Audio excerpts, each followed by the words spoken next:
oversized t-shirts, jeans that go well on a wide range of body shapes. This has become a new fashion norm on China's high streets. Young people nowadays are no longer limited to buying clothes in sections aimed at their own gender.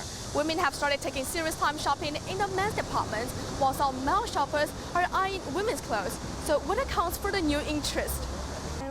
I'm a little bit fat, and wearing men's clothes helps me hide my body shape. They're comfortable, and some of them have my idols as brand representatives. 80% of my clothes now are men's clothes. Many women's brands are now filling the gap between genders, launching some men's products, and giving me some new choices. Around 1/3 of my clothes now are women's clothes.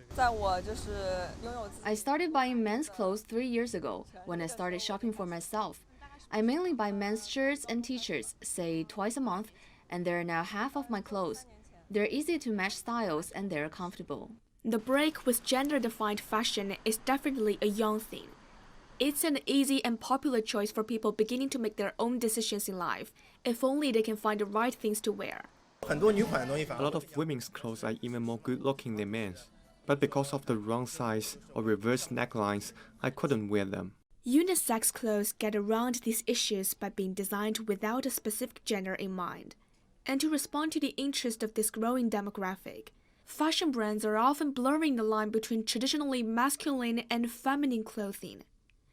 Some popular Chinese brands are offering nothing but unisex fashion. 3 or 4 years ago, there was a popular trend in China of women wearing oversized clothes or even their boyfriend's clothes.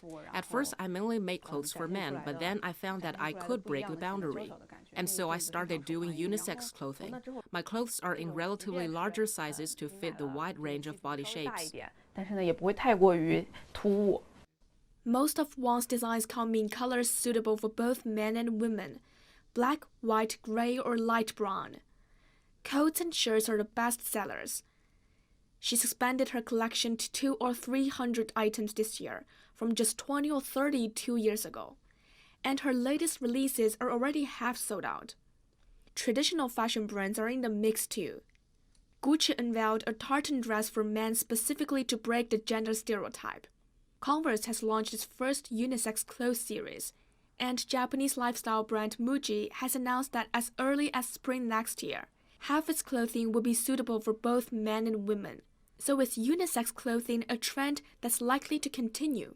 The unisex concept emerged in the 1960s, and it was quite popular. Then normcore neutral clothing came along in 2014, and that made the trend more popular. Consumers these days don't want to be stereotyped by their gender, so the trend may continue for a while. But we doubt whether it will continue to dominate fashion, as the mainstream is still diversity and inclusiveness. Yao says the key to fashion trends lies in how well brands stick to their original orientation and how well they understand their target buyers in terms of size and design. So it may not be forever, but while it's here, there's no doubt unisex brands are hot in China. At the end of last year, one local brand, Bossy, got an investment worth 200 million yuan. That's something both men and women can enjoy.